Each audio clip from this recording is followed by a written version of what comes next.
Welcome to science fiction, my favorite genre, and the best one if you ask me.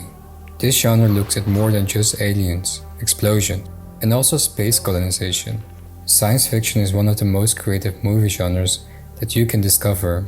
It mirrors the present as it always brings what if questions to any discussion, while it also looks to the future. Bardwell and Thompson state in Film Art and Introduction that sci-fi is a genre in which science and technology have an effect on society. That all of it is just a speculation, is what's happening, and is not about destinations, it's about whom we can become as a society. So what makes a movie become science fiction?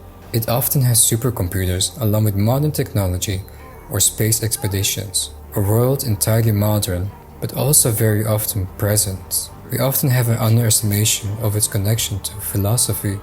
It does often explore philosophical ideas. It even questions what does it mean to be a human. Sci-fi appears quite unique. It's elastic. 2001, A Space Odyssey is often tidy as well as bare. Blade Runner, moist with melancholy, or even Everything Everywhere All at Once, bright, though somehow strange. The great synth-filled music, echoing voices, and the strange quiet of space are also the key to its sound design. Sci-fi has been around for some while. It originates from a point that is set way back. It has been a kind of that has grown as time has gone on. A Trip to the Moon from 1902, old movies such as that one were all for display. Like wow, look what movies can do. Cold War movies such as The Day That the Earth Stood Still were more for suspicion of the other, aliens, and also nuclear war.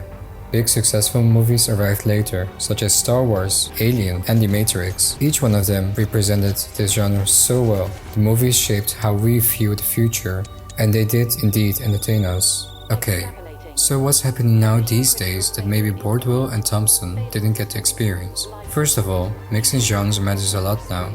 Sci-fi started to blend in with different types of stories due to its importance. Her, or Under the Skin, are instances of scary mental movies doing that.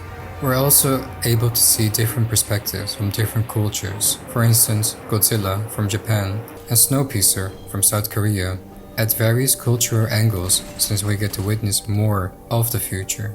Filmmaking involves so much more than technology nowadays. Shows like The Mandalorian use virtual production and LED walls rather than green screens, therefore changing how worlds are built on screen. Streaming platforms have fully changed how sci-fi writers draft stories now. Shows such as Black Mirror or The Expanse look into society, identity, and technology more than any movie does. Here's a breakdown of a few examples that I do think show the evolution of sci-fi well and beyond. Classic, Blade Runner, 1982. Neon lights and robots are the blueprints for the cyberpunk feeling. Ethical issues also have an important role. The importance of artificial beings having rights stay relevant right now. Modern, Ex Machina, 2014. It's stylish but also quite strong and raw. Ava, the AI character, flips the power dynamic by the end, so you aren't even sure about who is manipulating whom. Experimental, Everything Everywhere All at Once, 2022. A multiverse chaos of in-depth emotion.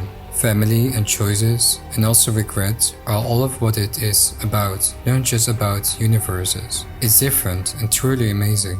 Sci-fi feels like it's always talking of right now, which is what I love, even when it's set in a later period. It helps us to thinking of the world that we are making by way of AI, identity, climate change, or like surveillance. It makes us think of all our actions.